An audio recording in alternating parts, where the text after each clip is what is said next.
Hi guys, your buddy Rorschach here.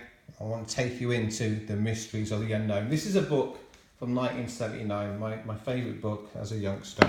If I just flick through it here, you'll probably see why. We've got some aliens, we've got some UFOs, we've got ghosts. There's some ghosts there. We've got a flipper of the Loch Ness Monster, an illustration there of what the beastie actually might look like. We've got Sasquatch, look at that illustration there, very sweet, isn't it? And the Yeti, and the T-Rex, look at that, terrifying. But the story I want to talk about in this video is the story of the Lambton worm.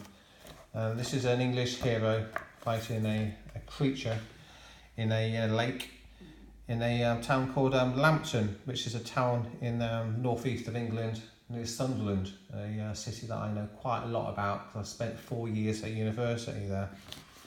So the story of the Lambton worm then, I've had a look on YouTube. There's a couple of videos about it, but not as many as I thought there would be. So I'll just read out the story here and give you some comments on it. So I find it quite interesting.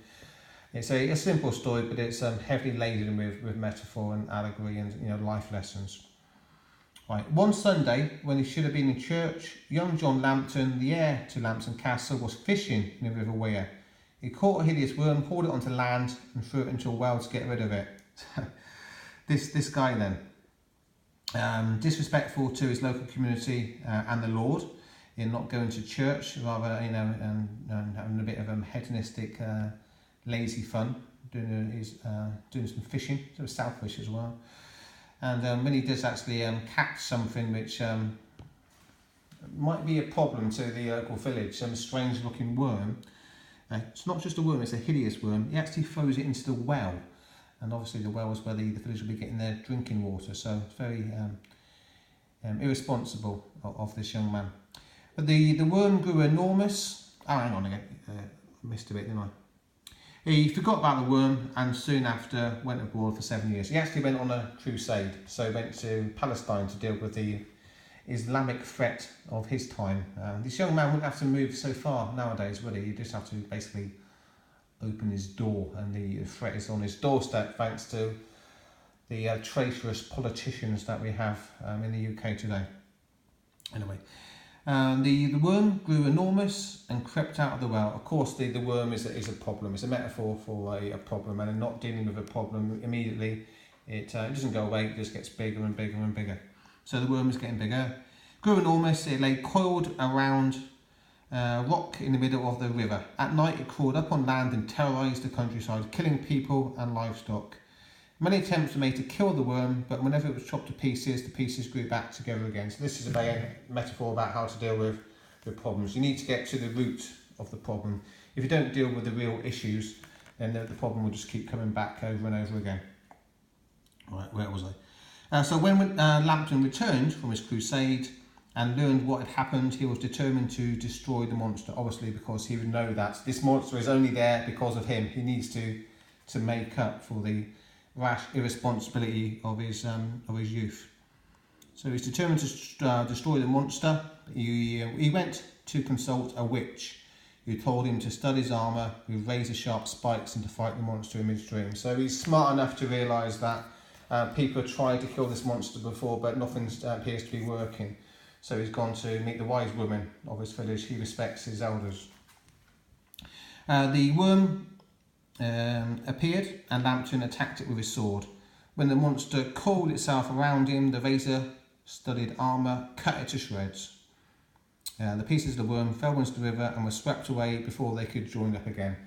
And the monster was obviously vanquished. The other stories that I saw on YouTube about the Lambton worm mentioned that he had to do a deal with the witch. And the deal was that the first living thing that he saw after defeating the worm, he would have to kill that first living thing. And it kind of makes sense that the first living thing that he saw was his father. So he had to kill his father. And that's keeping his word, keeping his bargain with the witch. But it makes sense because this is a young man becoming the patriarch. So in killing the father, it kind of does make sense. I know it's quite, seems quite extreme, but he has become the patriarch of the village. He's not the heir the heir to Lambton Castle anymore. He's going to be the lord of the manor, because he's shown himself that he's worthy of the role. He's making up for the mistakes of his past. He's protecting the people of his village, and he's respecting his elders as well. And he's showing bravery and smarts where obviously where you need it the most, and that he's not just rushing into the river and doing what everybody else did. He's thinking through it and using a combination of brain and brawn to deal with the threat.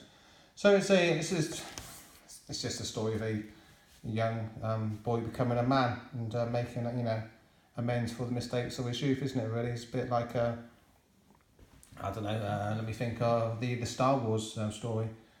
A bit different, but you had Luke Skywalker and you had obviously his father. So the son was making amends for the sins of the father. But the best stories then are kind of all about young men becoming the patriarch, and mistakes that young men often make, and how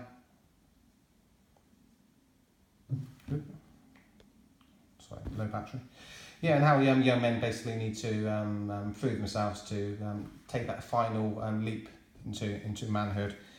Being a man is not something that just happens. You need to earn it, baby, as Morrissey used to say. You just haven't earned it yet, baby. So this is the trials, the tribulations that you need to go through to become a man.